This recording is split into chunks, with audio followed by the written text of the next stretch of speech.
म्हात्रेंना याच मतदारसंघातनं कल्याण पश्चिमेमधून मुस्लिमांचा 18 ते 19 हजाराचा लीड मिळालेला होता.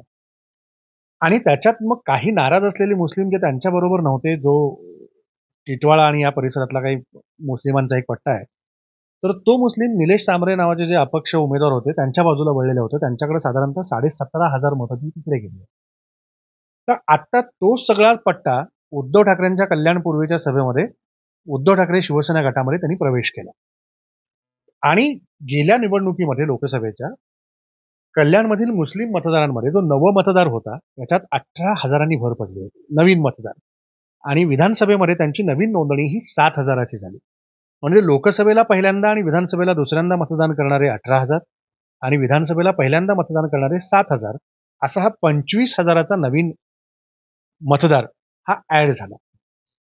तर कल्याण पश्चिमेमध्ये 3 उमेदवार, एक विद्यमान आमदार विश्वनाथ भोईर, मनसेचे उल्हास भोईर आणि उद्धव ठाकरे गटाचे सचिन बासरे, ह्यात तिरंगी लढत होती. नरेंद्र पवारांनी अर्ज माघारी घेतला, वरुण पाटलांनी अपक्ष असताना देखील विश्वनाथ भोईरांना पाठिंबा दिला. ह्याच्यात सगळ्यात महत्वाची भूमिका आहे कपिल पाटलांनी अंतर्गत मदत कुणाला केली. पूर्ण निवडणुकीमध्ये सायलेंट मोडवर गेलेले कपिल पाटील हे नेमके कुणाच्या बाजूनी उभे राहिले, ते निवडणुकीचा निकाल ज्याच्या बाजूने लागला त्याच्यावर तुम्हाला अंदाज येईल की कपिल पाटील कोणाच्या मागे निवडून लागले.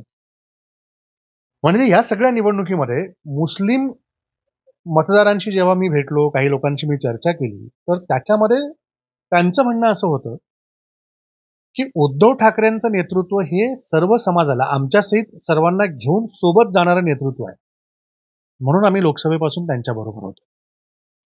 ख्रिश्चन समाज ते सांगतो की बाबा याच्यात सर्व घटक समाविष्ट आहेत, म्हणून आम्ही त्यांच्यासोबत होतो.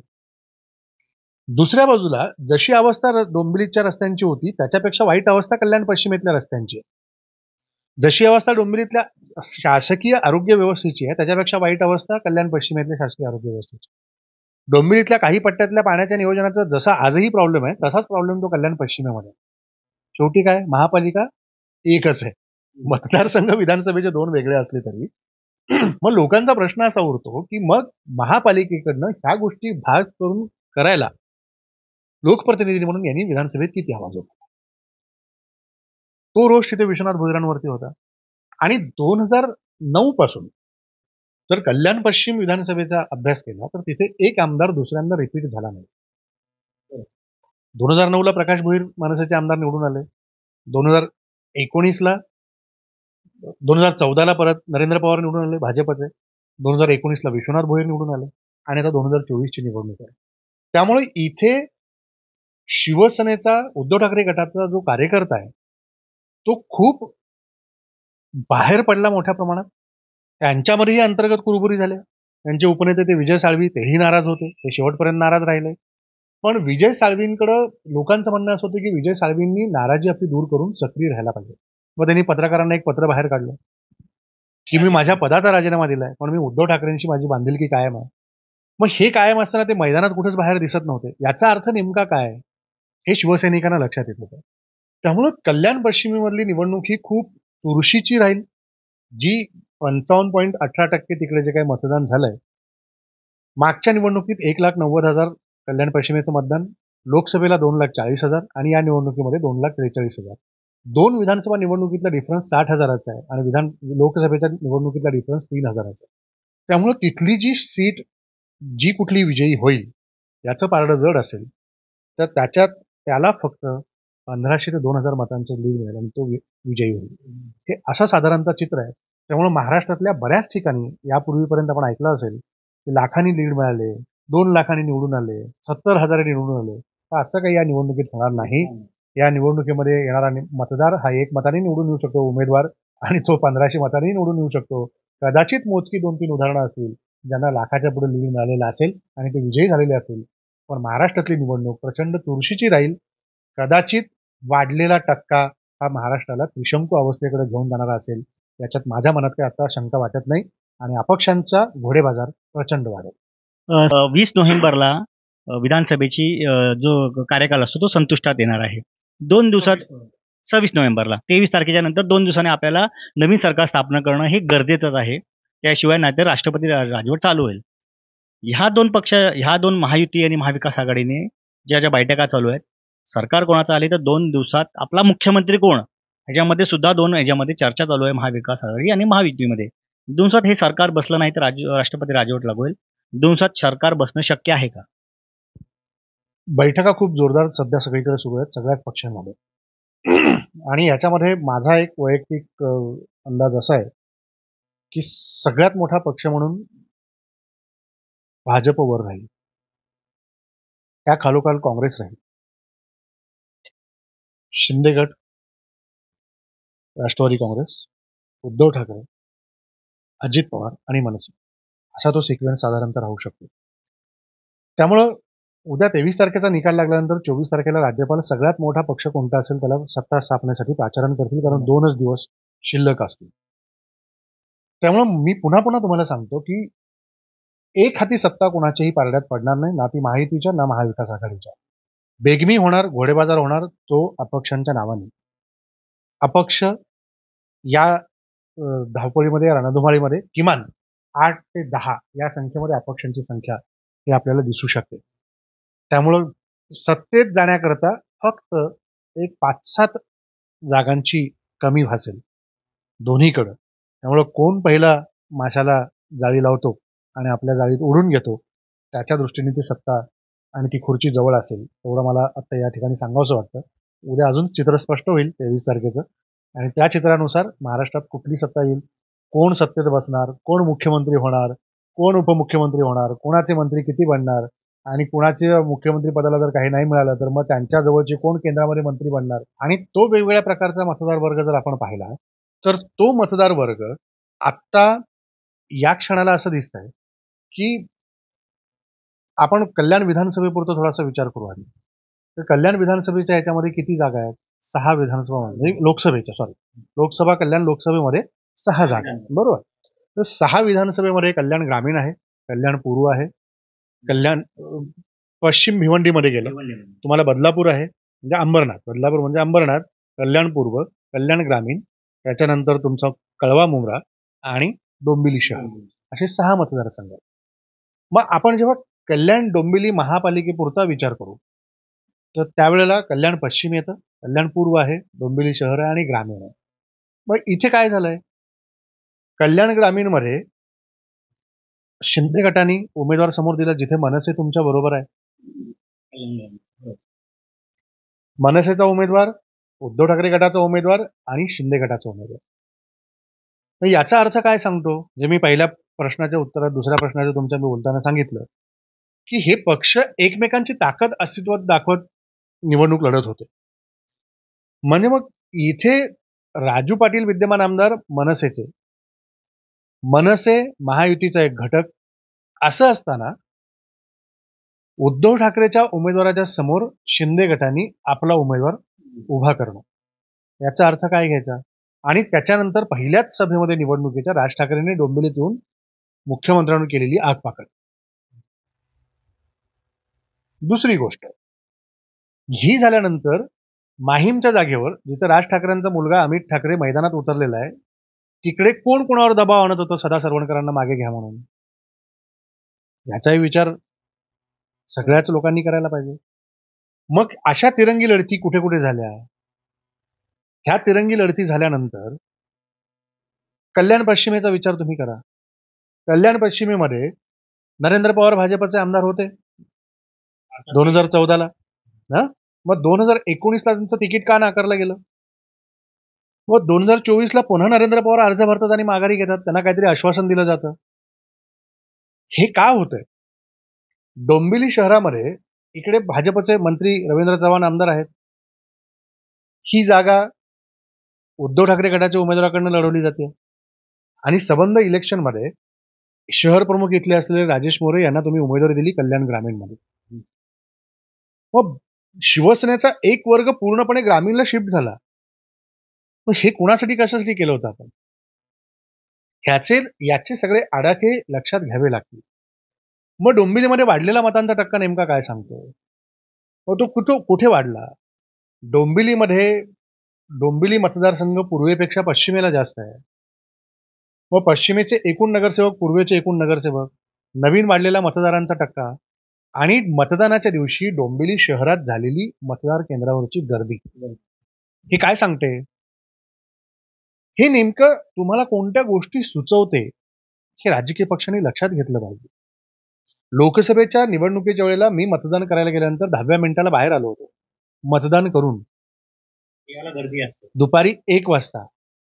आणि यावेळेला मी मतदान केंद्राच्या रांगेत मी स्वतः तब्बल 1.25 तास उभा होतो. ह्याचा अर्थ काय होतो? एकतर मतदान आतमध्ये स्लो चाललंय किंवा मतदारांची गर्दी वाढली.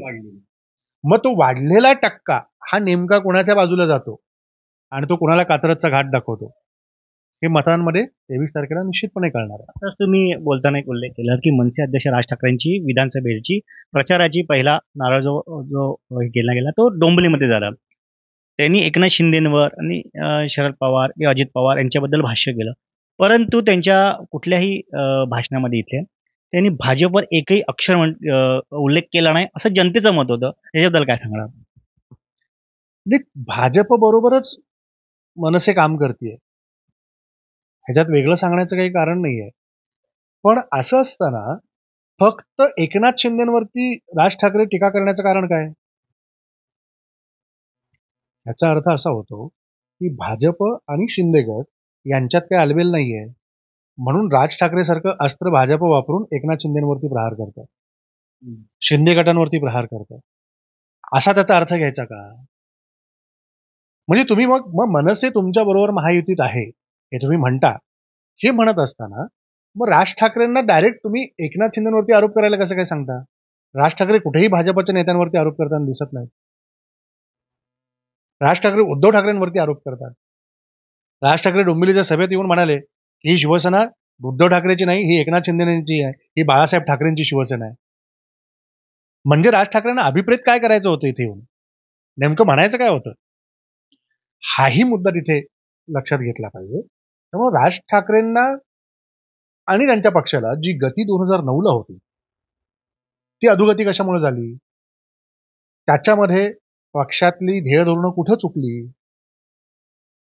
एकेकाळी याच कल्याण डोंबिवली महानगरपालिकेत 27 नगरसेवक होते ना मनसेचे. आज किती आहेत? आज मोजकेच 4-5 नगरसेवक उरलेत. मग ही अधोगती कशामुळे झाली? ही कुणामुळे झाली? याचाही विचार पक्षप्रमुख म्हणून राज ठाकरेंनी करायला हवा. आणि त्याच्यावरती एक राजू पाटील अख्ख्या पक्षाचा किल्ला महाराष्ट्रभर लढवत आहेत. मग बाकीच्या ठिकाणचे नेते सक्षमपणे उभे राहण्यामध्ये पक्ष का कमी पडतोय याचाही विचार पक्ष पातळीवरती नेत्यांनी करणं गरजेचं आहे. दुसरी गोष्ट, डोंबिवलीमध्ये रेल्वेला रोजची वाढणारी गर्दी हा खूप चर्चेला गेलेला मुद्दा आहे गेल्या लोकसभेच्या निवडणुकीपासून. कारण रोज किमान 2 ते 3 माणसं डोंबिवली कोपरच्या मध्ये पडतात आणि आपला जीव गमावतात. त्यातले काही जणांचे हातपाय जातात, काही जण जीवानिशी मुकतात. तर ह्याच्यात तरुणाईची संख्या खूप मोठी आहे, महिलांची संख्या काही प्रमाणात आहे. तर मग त्या प्रश्नाकडे लक्ष कोण देणार? ही चर्चा एक खूप मोठ्या प्रमाणात होती. दुसरी चर्चा डोंबिवलीमध्ये फिरताना मला दिसली की संध्याकाळी ऑफिसवरून थकून आलेल्या लोकांना रिक्षासाठी तासनतास लाईनमध्ये थांबायला लागतं.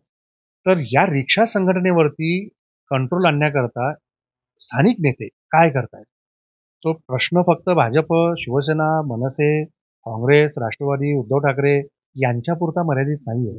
तो सर्वपक्षीय नेत्यांना लोकांनी विचारलेला प्रश्न होता की मी स्वतः माझा अभ्यास डोंबिवली मतदारसंघाचा करत असताना मला दिसलेल्या त्या गोष्टी होत्या.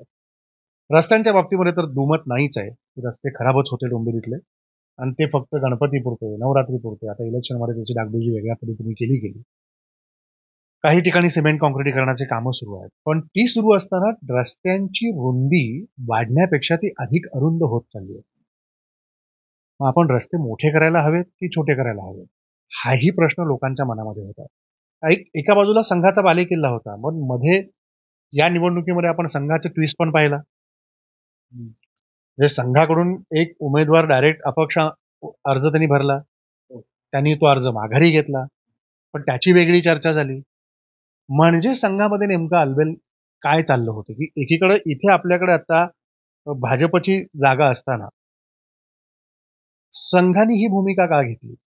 मग खरंच संघ सगळ्याच पद्धतीने संघाची लोक ही त्या भूमिकेला समर्थन देणारी होती का? हेही आपल्याला पाहायला लागेल. म्हणजे मग ती सगळ्यांचंच ते जर समर्थन असेल तर मग त्या उमेदवारांनी अर्ज मागे का घेतला? आणि नवमतदार डोंबिवलीतला हा काय विचार करतोय? त्याला कोणत्या बाबीचा विचार करायचा आहे? त्याला नेमक्या अपेक्षा कोणत्या आहेत? आणि त्या अपेक्षा आपण कुठल्याही पक्षाचा लोकप्रतिनिधी, मी फक्त आता मंत्री रवींद्र चव्हाण आहेत म्हणून म्हणत नाही. उद्या तिथे अजून दुसरा कोणीतरी येईल. त्यांच्या आधी कोणीतरी अजून तिसरा होता. पण त्यांनी त्या पूर्ण केल्या का? या राष्ट्रीय दृष्टिकोनातून हे 2 महत्त्वाचे प्रश्न असे आहेत, की अनेक जे लोकसभा निवडणुकीमध्ये आपण पाहिलं असेल, की उद्धव ठाकरे म्हणजे शिवसेना उद्धव बाळासाहेब ठाकरेचे पक्षप्रमुख उद्धव ठाकरे यांना लोकसभेमध्ये भरभरून मतं झाली. पूर्ण महाराष्ट्रात झालेली आहेत. परंतु यावेळेला सुद्धा त्यांचं पारडं जड होईल असं वाटतं आपल्याला. यावेळेच्या निवडणुकीमध्ये ना महाविकास आघाडीमध्ये काँग्रेसच्या बरोबरीने उद्धव ठाकरे हे बऱ्यापैकी आपलं स्थान टिकवून राहतील असं माझा अंदाज आहे. कारण लोकसभा निवडणुकीमध्ये उद्धव ठाकरेंच्या बरोबर खूप मोठ्या प्रमाणात ख्रिश्चन आणि मुस्लिम समाज त्यांच्याकडे वळला होता. तो या निवडणुकीतही आहे. या निवडणुकीतलं एक साधं उदाहरण तुम्हाला सांगतो. मी कल्याण पश्चिम मतदारसंघात फिरत होतो. तर कल्याण पश्चिम मतदारसंघामध्ये साधारणतः एकूण मतदान हे झालेलं 2,43,000 आहे. 20 तारखेला जे मतदान पडलं, मतदान यंत्रामध्ये बंद झालं, त्याची संख्या आहे 2,43,000. 2,43,000 मतदारांमध्ये 75,000 हे मुस्लिम मतदार आहेत आणि 10 ते 15,000 हे ख्रिश्चन मतदार आहेत. तर याच्यामध्ये लोकसभेच्या निवडणुकीच्या वेळेला बाळामामा म्हात्रे यांना याच मतदारसंघातनं कल्याण पश्चिमेमधून मुस्लिमांचा 18 ते 19,000चा लीड मिळालेला होता. आणि त्याच्यात मग काही नाराज असलेले मुस्लिम जे त्यांच्याबरोबर नव्हते, जो टिटवाळा आणि या परिसरातला काही मुस्लिमांचा एक पट्टा आहे, तर तो मुस्लिम निलेश सांबरे नावाचे जे अपक्ष उमेदवार होते त्यांच्या बाजूला वळलेले होते. त्यांच्याकडे साधारणतः 17,500 मतं तिकडे गेली. तर आत्ता तो सगळा पट्टा उद्धव ठाकरेंच्या कल्याण पूर्वीच्या सभेमध्ये उद्धव ठाकरे शिवसेना गटामध्ये त्यांनी प्रवेश केला. आणि गेल्या निवडणुकीमध्ये लोकसभेच्या कल्याणमधील मुस्लिम मतदारांमध्ये जो नवमतदार होता त्याच्यात 18,000 भर पडली होती, नवीन मतदार. आणि विधानसभेमध्ये त्यांची नवीन नोंदणी ही 7,000ची झाली. म्हणजे लोकसभेला पहिल्यांदा आणि विधानसभेला दुसऱ्यांदा मतदान करणारे 18,000 आणि विधानसभेला पहिल्यांदा मतदान करणारे 7,000, असा हा 25,000चा नवीन मतदार हा ऍड झाला. तर कल्याण पश्चिमेमध्ये 3 उमेदवार, एक विद्यमान आमदार विश्वनाथ भोईर, मनसेचे उल्हास भोईर आणि उद्धव ठाकरे गटाचे सचिन बासरे, ह्यात तिरंगी लढत होती. नरेंद्र पवारांनी अर्ज माघारी घेतला. वरुण पाटलांनी अपक्ष असताना देखील विश्वनाथ भोईरांना पाठिंबा दिला. ह्याच्यात सगळ्यात महत्वाची भूमिका आहे कपिल पाटलांनी अंतर्गत मदत कुणाला केली. पूर्ण निवडणुकीमध्ये सायलेंट मोडवर गेलेले कपिल पाटील हे नेमके कुणाच्या बाजूनी उभे राहिले, ते निवडणुकीचा निकाल ज्याच्या बाजूने लागला त्याच्यावर तुम्हाला अंदाज येईल की कपिल पाटील कोणाच्या मागे निवडून आले. म्हणजे या सगळ्या निवडणुकीमध्ये मुस्लिम मतदारांशी जेव्हा मी भेटलो, काही लोकांशी मी चर्चा केली, तर त्याच्यामध्ये त्यांचं म्हणणं असं होतं की उद्धव ठाकरेंचं नेतृत्व हे सर्व समाजाला, आमच्यासहित सर्वांना घेऊन सोबत जाणारं नेतृत्व आहे. म्हणून आम्ही लोकसभेपासून त्यांच्या बरोबर होतो. ख्रिश्चन समाज ते सांगतो की बाबा याच्यात सर्व घटक समाविष्ट आहेत, म्हणून आम्ही त्यांच्यासोबत होतो.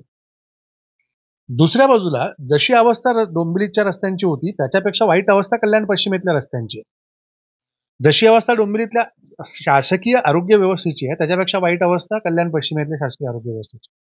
डोंबिवलीतल्या काही पट्ट्यातल्या पाण्याच्या नियोजनाचा जसा आजही प्रॉब्लेम आहे तसाच प्रॉब्लेम तो कल्याण पश्चिमेमध्ये. शेवटी काय, महापालिका एकच आहे. मतदारसंघ विधानसभेचे 2 वेगळे असले तरी मग लोकांचा प्रश्न असा उरतो की मग महापालिकेकडनं ह्या गोष्टी भाग करून करायला लोकप्रतिनिधी म्हणून यांनी विधानसभेत किती आवाज होता. तो रोष तिथे विश्वनाथ भोईरांवरती होता. आणि 2009 पासून जर कल्याण पश्चिम विधानसभेचा अभ्यास केला तर तिथे एक आमदार दुसऱ्यांदा रिपीट झाला नाही. 2009ला प्रकाश भोईर मनसेचे आमदार निवडून आले. 2019ला 2014ला परत नरेंद्र पवार निवडून आले भाजपचे. 2019ला विश्वनाथ भोईर निवडून आले आणि आता 2024ची निवडणूक आहे. त्यामुळे इथे शिवसेनेचा उद्धव ठाकरे गटाचा जो कार्यकर्ता आहे तो खूप कल्याण पश्चिमेचं मतदान लोकसभेला 2,40,000 आणि या निवडणुकीमध्ये 2,43,000. 2 विधानसभा निवडणुकीतला डिफरन्स 60,000चा आहे आणि लोकसभेच्या निवडणुकीतला डिफरन्स 3,000चा आहे. त्यामुळे तिथली जी सीट जी कुठली विजयी होईल याचं पारडं जड असेल तर त्याला फक्त 1500 ते 2000 मतांचं लीड मिळेल आणि तो विजयी होईल. हे असं साधारणतः चित्र आहे. त्यामुळे महाराष्ट्रातल्या बऱ्याच ठिकाणी यापूर्वीपर्यंत आपण ऐकलं असेल की लाखांनी लीड मिळाले, 2 लाखांनी निवडून आले, 70,000 निवडून आले. तर असं काही या निवडणुकीत होणार नाही. या निवडणुकीमध्ये येणारा मतदार हा 1 मताने निवडून येऊ शकतो उमेदवार, आणि तो 1500 मतांनी निवडून येऊ शकतो. कदाचित मोजकी 2-3 उदाहरणं असतील ज्यांना लाखाच्या पुढे लीड मिळालेला असेल आणि ते विजयी झालेले असतील. पण महाराष्ट्रातली निवडणूक प्रचंड चुरशीची राहील. कदाचित वाढलेला टक्का हा महाराष्ट्राला त्रिशंकू अवस्थेकडे घेऊन जाणारा असेल. याच्यात माझ्या मनात काही आता शंका वाटत नाही आणि अपक्षांचा घोडेबाजार प्रचंड वाढेल. आता सर्वात शेवटचा प्रश्न असा आहे की 20 नोव्हेंबरला विधानसभेची जो कार्यकाल असतो तो संपुष्टात येणार आहे. 2 दिवसात 26 नोव्हेंबरला 23 तारखेच्या नंतर 2 दिवसांनी आपल्याला नवीन सरकार स्थापना करणं हे गरजेचंच आहे. त्याशिवाय नाहीतर राष्ट्रपती राजवट चालू होईल. ह्या दोन महायुती आणि महाविकास आघाडीने ज्या बैठका चालू आहेत, सरकार कोणाचं आले तर 2 दिवसात आपला मुख्यमंत्री कोण ह्याच्यामध्ये सुद्धा ह्याच्यामध्ये चर्चा चालू आहे महाविकास आघाडी आणि महायुतीमध्ये. 2 दिवसात हे सरकार बसलं नाही तर राष्ट्रपती राजवट लागू होईल. 2 दिवसात सरकार बसणं शक्य आहे का? बैठका खूप जोरदार सध्या सगळीकडे सुरू आहेत सगळ्याच पक्षांमध्ये. आणि याच्यामध्ये माझा एक वैयक्तिक अंदाज असा आहे की सगळ्यात मोठा पक्ष म्हणून भाजप वर राहील, त्या खालोखाल काँग्रेस राहील, शिंदे गट, राष्ट्रवादी काँग्रेस, उद्धव ठाकरे, अजित पवार आणि मनसे असा तो सिक्वेन्स साधारणतः राहू शकतो. त्यामुळं उद्या 23 तारखेचा निकाल लागल्यानंतर 24 तारखेला राज्यपाल सगळ्यात मोठा पक्ष कोणता असेल त्याला सत्ता स्थापनेसाठी पाचारण करतील, कारण 2च दिवस शिल्लक असतील. त्यामुळं मी पुन्हा पुन्हा तुम्हाला सांगतो की एक हाती सत्ता कोणाच्याही पारड्यात पडणार नाही, ना ती महायुतीच्या ना महाविकास आघाडीच्या. बेगमी होणार, घोडेबाजार होणार तो अपक्षांच्या नावाने. अपक्ष या धावपळीमध्ये, रणधुमाळीमध्ये किमान 8 ते 10 या संख्येमध्ये अपक्षांची संख्या ही आपल्याला दिसू शकते. त्यामुळं सत्तेत जाण्याकरता फक्त एक 5-7 जागांची कमी भासेल दोन्हीकडं. त्यामुळं कोण पहिला माशाला जाळी लावतो आणि आपल्या जाळीत ओढून घेतो त्याच्या दृष्टीने ती सत्ता आणि ती खुर्ची जवळ असेल एवढं मला आता या ठिकाणी सांगावंसं वाटतं. उद्या अजून चित्र स्पष्ट होईल 23 तारखेचं, आणि त्या चित्रानुसार महाराष्ट्रात कुठली सत्ता येईल, कोण सत्तेत बसणार, कोण मुख्यमंत्री होणार, कोण उपमुख्यमंत्री होणार, कोणाचे मंत्री किती बनणार, आणि कोणाच्या मुख्यमंत्री पदाला जर काही नाही मिळालं तर मग त्यांच्या जवळचे कोण केंद्रामध्ये मंत्री बनणार, या सगळ्याच गोष्टी या उद्या अजून तुम्हाला मी उलगडून सांगेन. पण सत्ता एकाच्या हाती कोणाच्याही जाणार नाही. महाराष्ट्र त्रिशंकू अवस्थेकडे नेऊन ठेवलाय मतदारांनी, भरभरून मतदान केलंय, पण झोळी मात्र फाटकी ठेवून दिली आहे. त्यामुळे प्रत्येकाला आपल्या आपल्या झोळीची भोकं अशी घट्ट हातात धरून सत्तेच्या खुर्चीपर्यंत घेऊन जावी लागते. ही चर्चा संपवता एक सगळ्यात शेवटच्या माझ्या मनात जो प्रश्न आलेला आहे की महायुतीचं सरकार जर आलं या महाराष्ट्रामध्ये तर मुख्यमंत्री कोण असू शकतो आणि महाविकास आघाडी असेल तर मुख्यमंत्री कोण असतो? कारण संजय राऊत यांनी सांगितलं की उद्धवजी असतील, पवार साहेबांनी सांगितलं की आम्ही ह्या रेसमध्येच नाही आहेत, नाना पटोलेंचं नाव काँग्रेसमध्ये पुढे येते, तर महायुतीमध्ये पुन्हा एकदा एकनाथ शिंदेंना पुन्हा ती संधी मिळू शकते, तर दुसरीकडे देवेंद्र फडणवीसांचं नाव पुढे येते. ह्या दोघींमध्ये संभ्रमामध्ये काय वाटतं आपल्याला? अजित पवारांनी तर ऐन प्रचारामध्ये सांगितलं की मला काय मुख्यमंत्री पदाला बसण्याची इच्छा नाही. तेच शरद पवार म्हणतात. उद्धव ठाकरेंचं म्हणणं, षण्मुखानंदला जेव्हा निवडणुकीच्या आधी महाविकास आघाडीचा एक कार्यकर्त्यांचा मोठा मेळावा झाला त्याच्यात ते म्हणाले की एक चेहरा आपल्याला द्यावा लागेल. तेव्हापासून संजय राऊत म्हणतात की उद्धव ठाकरे आमचे मुख्यमंत्री पदाचा चेहरा असेल. काँग्रेसमधल्या काही पक्षातल्या कार्यकर्त्यांना वाटतं की नाना पटोले आमचे नेते आहेत, प्रदेशाध्यक्ष आहेत, त्यांना मुख्यमंत्री करा. जो दुसरा गट आहे त्यातल्या काही जणांना वाटतं की नाही बाळासाहेब थोरातांना आपण मुख्यमंत्री केलं पाहिजे. विदर्भातला एक ओबीसीचा गट जो आहे ते असं नाही वाटतं वडेट्टीवारांनी पण मुख्यमंत्री झालं पाहिजे. पश्चिम महाराष्ट्रातल्या लोकांना असं वाटतं की नाही सतेज पाटलांनी मुख्यमंत्री झालं पाहिजे. आता रेवंत रेड्डी परवा सांगलीमध्ये विश्वजित कदमांच्या मतदारसंघात आले आणि ते म्हणाले की विश्वजित कदम हे महाराष्ट्राच्या मुख्यमंत्री पदाचा एक चेहरा आहे. म्हणजे रेवंत रेड्डी महाराष्ट्रात येऊन काय नेमकं सुचवून जात आहेत, जे तेलंगणाचे मुख्यमंत्री आहेत त्यांच्या मतदारसंघात प्रचार करताना त्यांनी विश्वजित कदमांचं नाव काँग्रेसच्या मुख्यमंत्रीपदाच्या शर्यतीमध्ये आणून ठेवलं. म्हणजे याच्यावर पक्षश्रेष्ठी त्यांचे काय निर्णय घेतील हे अवलंबून असेल. हे स्वाभाविक आहे की शिंदे गटामध्ये सगळ्यांना एकत्रित करून शिंदेनी सत्ता स्थापन नव्याने केली. जुनं सरकार पाडून नवं सरकार स्थापन केलं. त्यामुळे त्यांच्यातल्या सगळ्याच आमदारांना शिंदे पुन्हा मुख्यमंत्री व्हावेत हे वाटणं स्वाभाविक आहे. आणि सत्तेपासून लांब राहून उपमुख्यमंत्री पदावर बसलेल्या देवेंद्र फडणवीसांनी पुन्हा सत्तेची कमान हातात घ्यावी, असं म्हणणारा भाजपमधला एक गट खूप मोठ्या प्रमाणात आहे. त्यांनाही अशा अपेक्षा वाटते की आमचा मुख्यमंत्री बसला पाहिजे. त्यामुळे हे सगळे निर्णय यांच्या पातळीवरचे निर्णय दिल्लीतच होतील, त्यांच्याही पातळीवरचे निर्णय दिल्लीत होतील. त्यामुळे मुख्यमंत्री कुणाचा, तुमचा स्ट्राईक रेट कसा, त्याच्यावर ते ठरणार आहे. आणि त्याच्यानंतर सत्तेसाठी तुम्ही कशा तडजोडी करताय, याच्यावरती खुर्ची कोणाची आणि त्याच्यावर दावा कोणाचा हे ठरणार आहे. खूपच खूपच आपल्या आपल्या आभार मानतो मी की मतदान नवमतदारापासून प्रचारापासून ते दोन्ही शिवसेना आणि त्याच्यानंतर भाजप, काँग्रेस, राष्ट्रवादी याच्यावर आपण सविस्तर चर्चा केली. जनतेचं काय मत असू शकतं की कोण असू शकतं याच्याबद्दल आपण छानपैकी चर्चा केली. नक्कीच आपल्याला 26 तारखेला हे कळू शकेल की कोणाचा मुख्यमंत्री बनणार आहे, कोणाचं सरकार स्थापन होणार आहे. तर ते खूप खूप आभार आपले. आपण आताच बघितलं की ज्येष्ठ पत्रकार राजेंद्र हुंजे यांच्यासारख्या एक मोठ्या पत्रकारांनी महाराष्ट्रातल्या विधानसभेचं जे राजकारण आणि पूर्ण प्रत्येक पक्षाविषयी काय मत असू शकते जनतेचं किंवा तिथल्या राजकीय पक्षांचं असेल ते आपल्या समोर मांडलेलं आहे. घोडे मैदान लांब नाही आहे. एक दिवसाचा आपल्याला वाट बघावी लागणार आहे. तीच उत्सुकता सर्व राजकीय पक्षांना आणि नागरिकांना आहे. उद्याच आपल्याला कळेल की कोणाचे बहुमत आलेले आहे, कोण पाठी पडलेलं आहे आणि 2 दिवसात हे सरकार कशा पद्धतीने हे स्थापन होते. मी शंकर जाधव, डोंबिवली फास्ट डिजिटलमध्ये आपले खूप खूप आभार मानतो. नमस्कार.